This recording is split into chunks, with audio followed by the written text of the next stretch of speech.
Quando a carta chegou, estava endereçada a alguém que já não existia. Pelo menos, era isso que Jonas dizia para si mesmo. Ele estava parado no corredor estreito do seu apartamento, segurando o envelope entre dois dedos como se pudesse se dissolver. O papel era grosso, ligeiramente amarelado, o endereço escrito com uma caligrafia cursiva que parecia deliberada, quase reverente. Senhor Elias Hove. Segundo andar. Sala 214. Jona morava no quarto 214. Mas seu nome não era Elias Hove.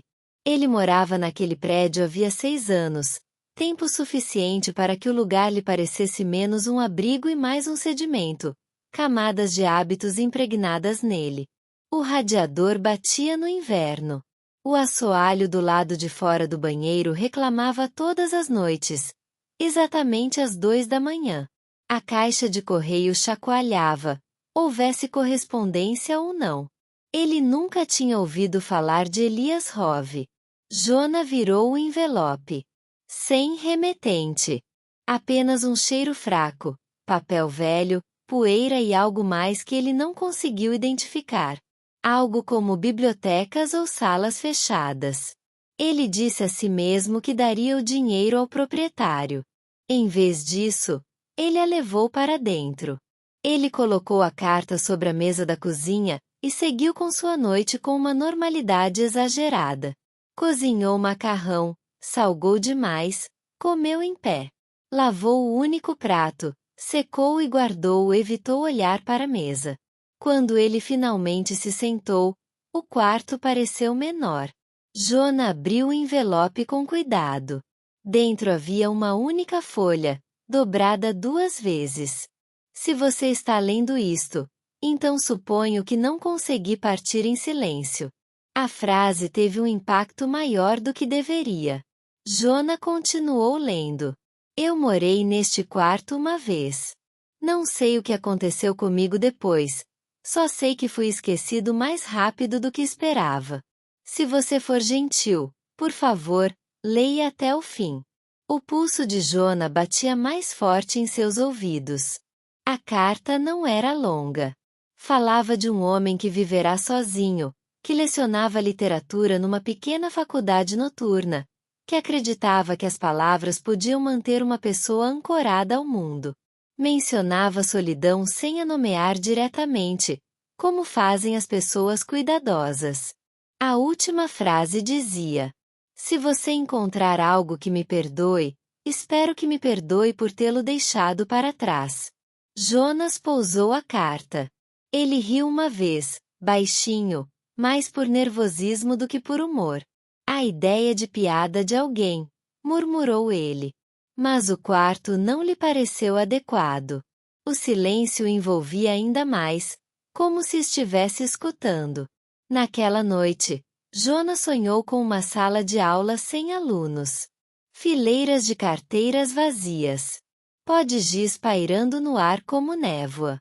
Um homem estava na frente, escrevendo um nome no quadro repetidas vezes até o giz quebrar.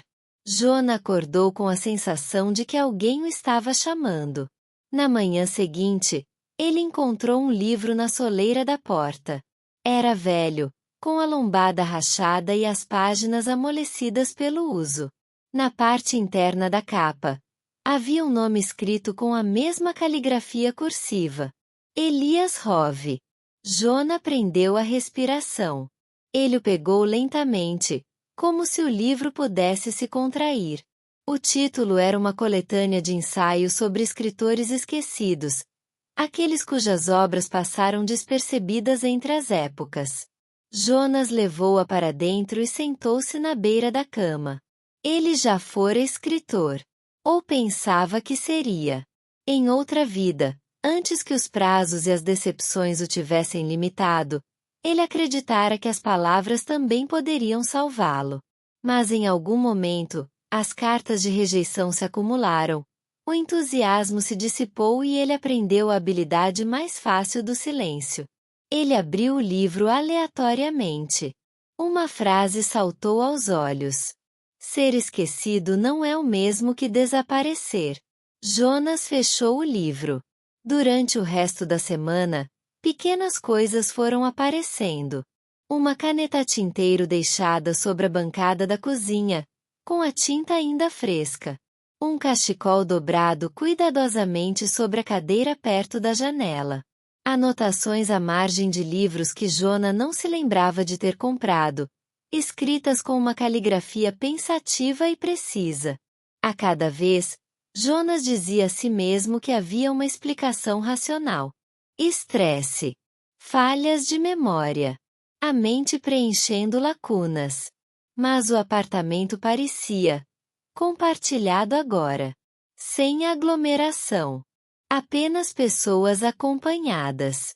Certa noite, enquanto a chuva desenhava finas linhas nas janelas, Jonah falou em voz alta sem querer. Por que eu? A resposta veio de trás dele. Por que você ficou? Jonah se virou. Um homem estava sentado à pequena mesa de jantar, mãos cruzadas, postura cuidadosa. Parecia ter por volta de 55 anos, cabelos grisalhos, olhos cansados, mas alertas. Ele não era translúcido. Não irradiava luz. Ele parecia dolorosamente comum. Não entendo, sussurrou Jonas. O homem esboçou um leve sorriso. Somos dois então. Você é Elias, disse Jonas. Sim. Você está morto. Elias refletiu sobre isso. Eventualmente, sim. As pernas de Jonah fraquejaram. Ele afundou na cadeira à sua frente. Não era minha intenção me intrometer, disse Jonah. Eu teria devolvido suas coisas. Eu sei, respondeu Elias. Você sempre faz a coisa certa.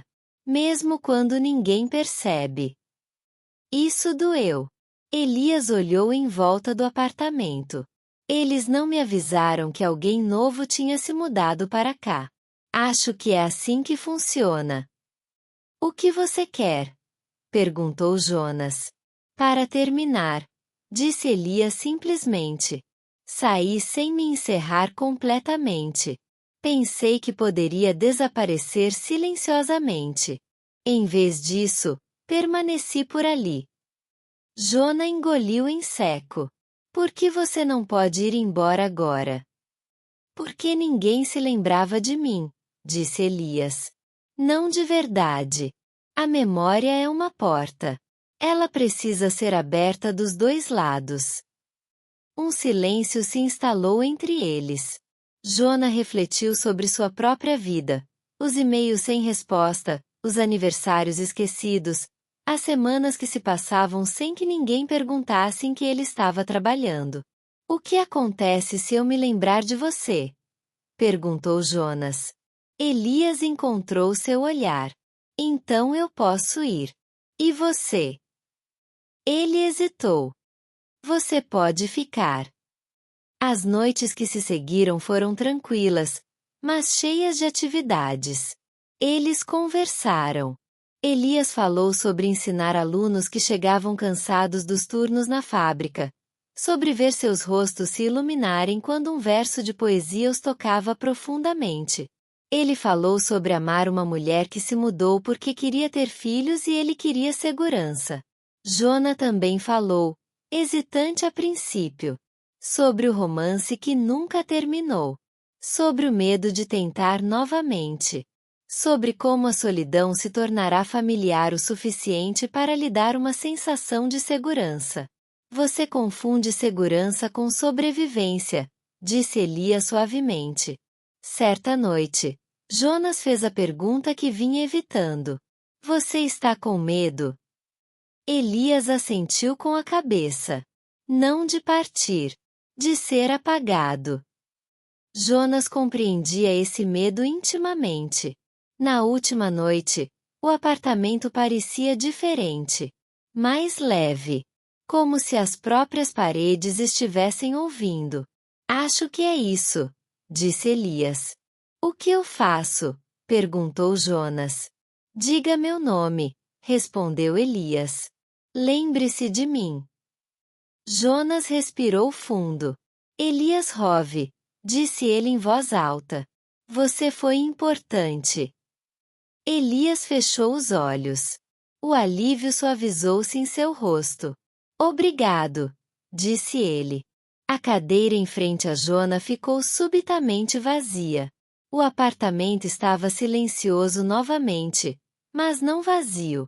Na manhã seguinte, Jona arrumou o livro, a caneta e o cachecol. Levou-os à biblioteca e doou-os em nome de Elias. Então ele foi para casa e abriu o laptop. Ele ficou olhando para o documento em branco por um longo tempo. E então, lentamente, ele começou a escrever. Para não ser lembrado. Mas para ficar.